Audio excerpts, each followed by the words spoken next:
Okay, this is FRQ 3. Let's get started. Okay, A. Describe a procedure for collecting data that can be graphed to determine the acceleration due to gravity. Students have access to only a sphere, so like a ball, a stopwatch, a timer, and then meter sticks, so our measurements. Include any steps necessary to reduce experimental uncertainty. Okay, so first should probably let's set up the meter stick. So we'll have our meter stick vertical. Place the meter stick vertically with 0 centimeters at the bottom. Then let's see, determine acceleration due to gravity. Then let's pick up our sphere, our ball, and put it at 100 centimeters, or instead, to shorten it, drop the ball, or the sphere, let's say, the sphere at 100, let's change it, from 100 centimeters, and record the time it takes for the ball to drop, or to hit the ground. And then we'll record that time. So this is our t, right? And then obviously 100 centimeters, there's our x extension. And then we'll do it again. Yep, or we'll do it again. Repeat steps 1, or repeat, sorry, not 1. Repeat step 2. We're gonna go 3 more times. 3 more times.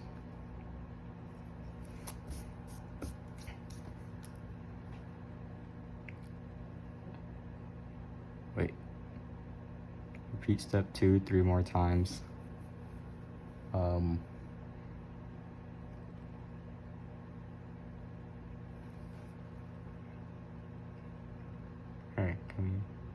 okay, yeah. Let's repeat step 2 3 more times, but each succeeding? Each, yeah. But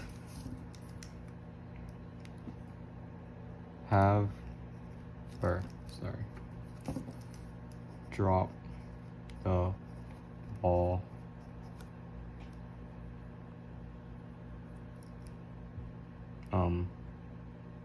now I don't need to do that actually.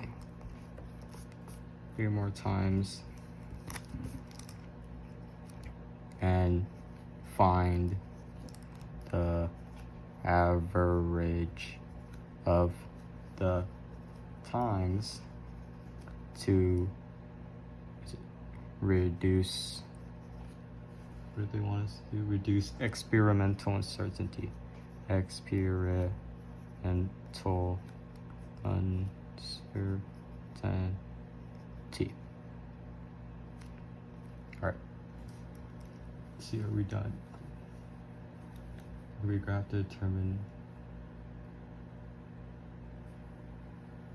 Okay.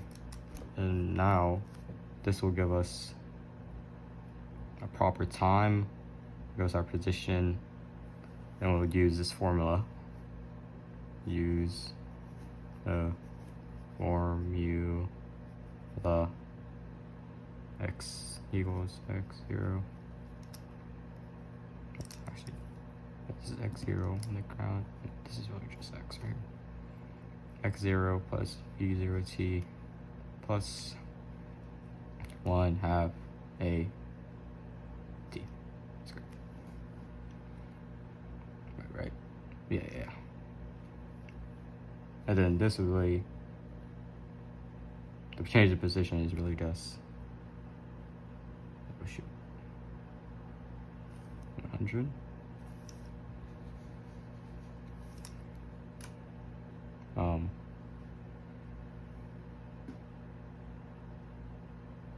What's it? Determine accelerate due to gravity. Oh no, wrong one.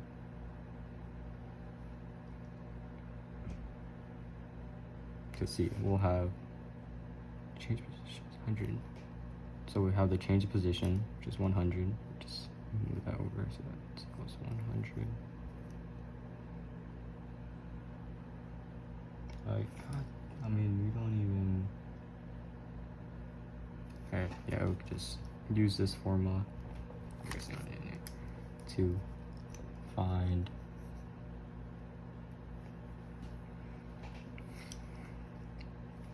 the acceleration.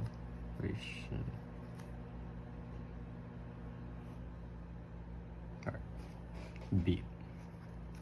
Describe how the data collected in part A would be graphed and how the graph would be analyzed to determine the acceleration due to gravity. Okay, now using this equation, just use x equals v0t plus 1/t squared.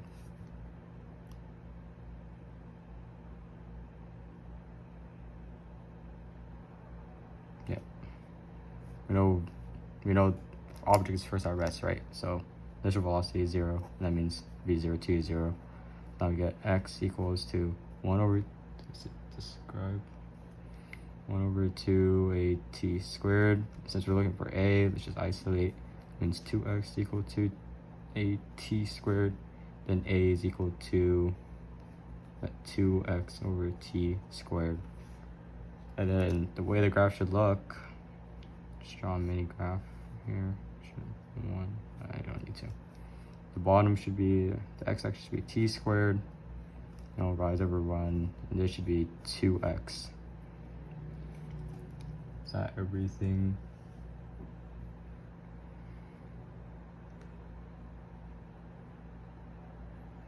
And then this should equal just a slope. Just like that.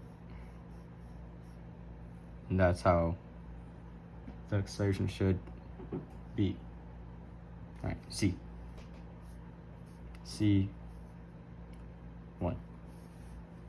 Indicate which measured or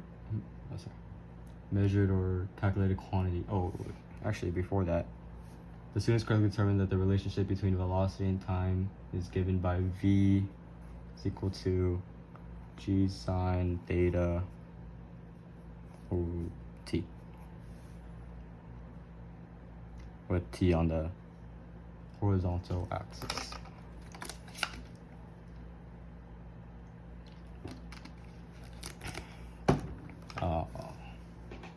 Okay, C1.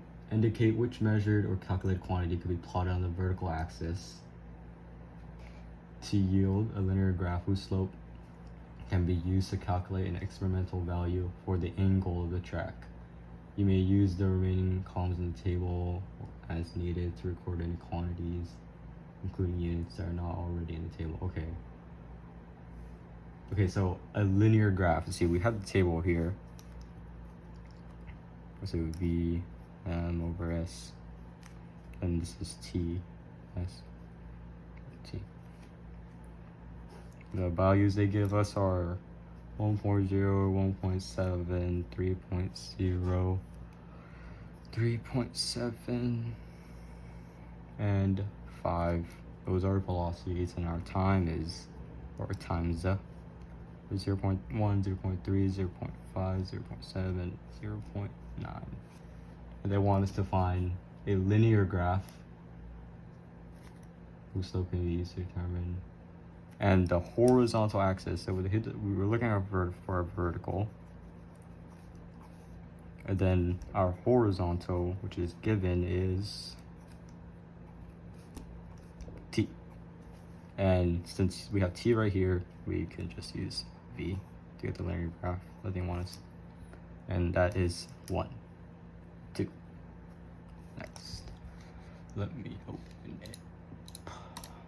Okay, on the grid. Okay, so we have our graph. Just create our graph right here. Yeah. Go back. Okay, here's 0. Goes up to 0.9.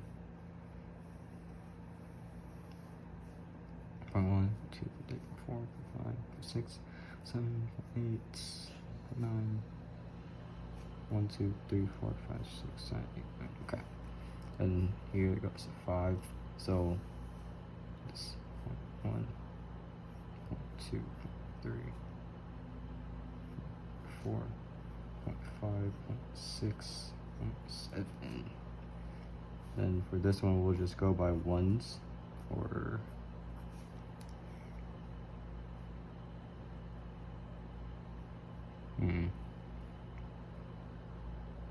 go by 0.5s. 0.5, 1, 1.5, 2, 2.5, 3, 3.5, 4, 4.5, 5. Okay. Then the grid, plot the data points. Okay. 0.1, this 1.5, 2, 2.5, 3, 3.5, 4, 4.55. Okay. A bit messy, but whatever. Plot the points. So at 0.1, it's 1. Here. 0.3, it's 1.7. So it's at 0.3 is right here. 1.7 is about halfway right there. At 0.5, it's 3. So it's like right there. 0.7. Oh, just 0.7, it's at 3.7, so it's about right there. At 5, it's 0.9, like that. Okay. I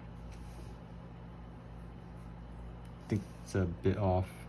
Should be a little more off, but that won't really matter. And then scale the graph is appropriate. Clearly label the vertical. Oh, whoopsies. Clearly label the vertical axis. Okay, so we know this is t in seconds, and this is v meters over seconds, our velocity. All right, and that's it. And then 3, C3, we can just continue because this is where. Because C3 is draw best fit line for the data graph in part C2. So we'll just use this graph that we drew already. And best fit line, I need to be exact. It's about like, ruler is kind of wrong. Set line just like maybe right there. It looks about good. It's not really gonna matter in the end.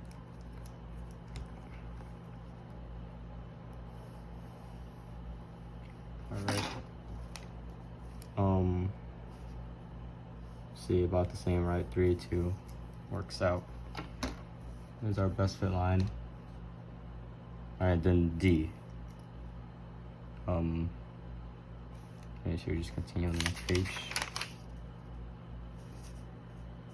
Oh shoot, can't really see it. Can I fit D? I think I can fit D, so I'll just start D, right, make some room. Start D right here. Up here. Oh, it's D is calculate an experimental value for theta using the best fit line you drew in figure 1 part C3, right? This is figure 1. Just label it now. And then they want us to find experimental for theta. Okay, so we already have this, and we could just move t over, because then that means this is v over t, which is the slope, which is just the slope of this line. So v over t is equal to g sine theta. And g is just gravity, right? Let me check. G sine, I think we can just assume that times g. Okay, so g will right here be 10, right? G will be 10. I'm not sure.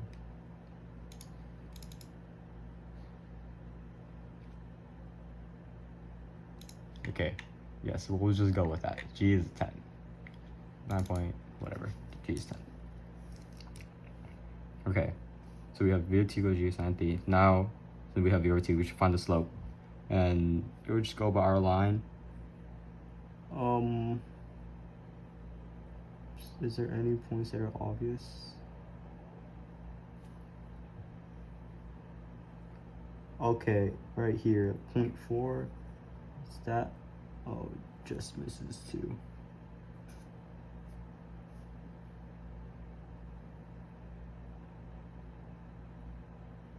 Okay, here, it looks like 0.7 goes up to 4.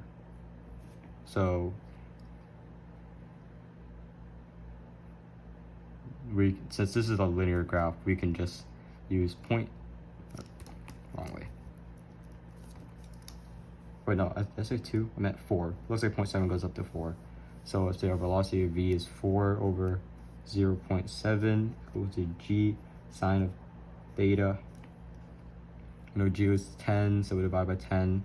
G divide by 10. 4 over 0.07. And then arc sine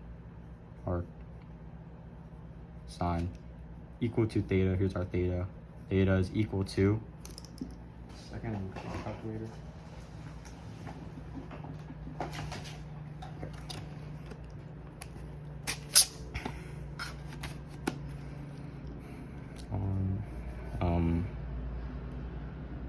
Mode, let's go to make sure we're in degrees. Look at the right answer. Clear, okay. Then what is it? Oh, oopsies. Arc sine, arc sine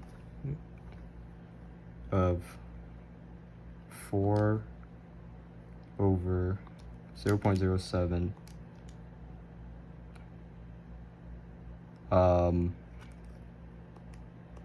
Hold on, what did I do wrong?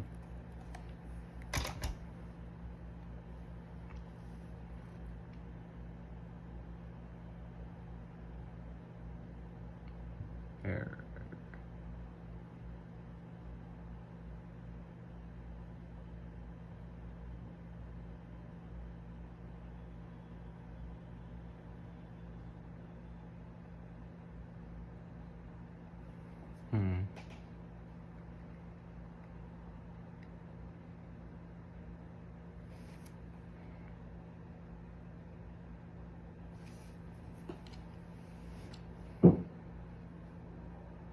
Oh,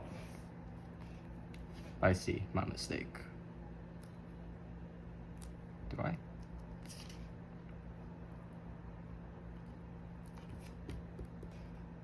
This is what it should be. Right, no, but that's not it. What did I do wrong?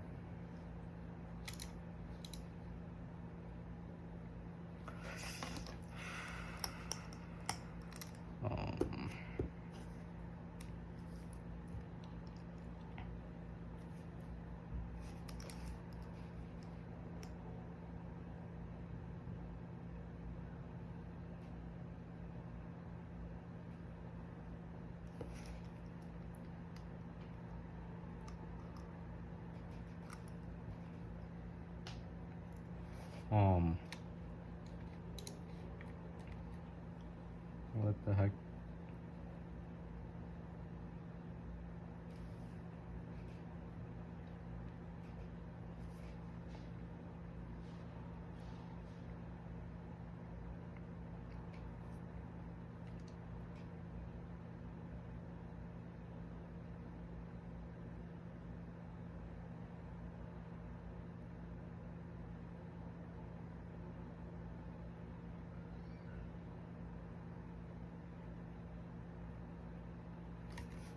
It's supposed to be slope. Let's check back. Make sure I got everything else right. V equals G sine theta T. Yeah. T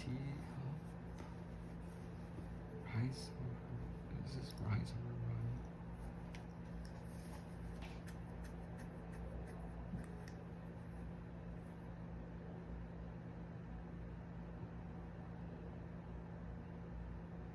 I see. This is not 0.07. This should be multiplied by 1/10. This should be 4/7. Okay.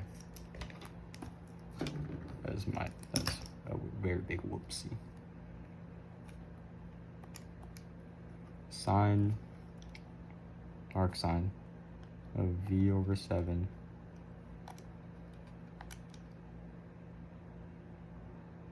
Wait. Degrees, 34.84 degrees. 34.8 or 5. Right, 366. No, this is 34.8 degrees. Let's make sure this is what we're looking for. Calculate exponential theta using the best outline you drew. 34.8 degrees. What is the answer in radians? Mode. Radian.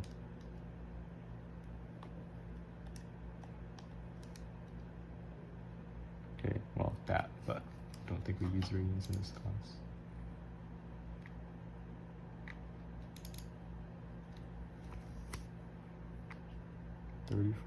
Is this? Okay, I believe this is the answer.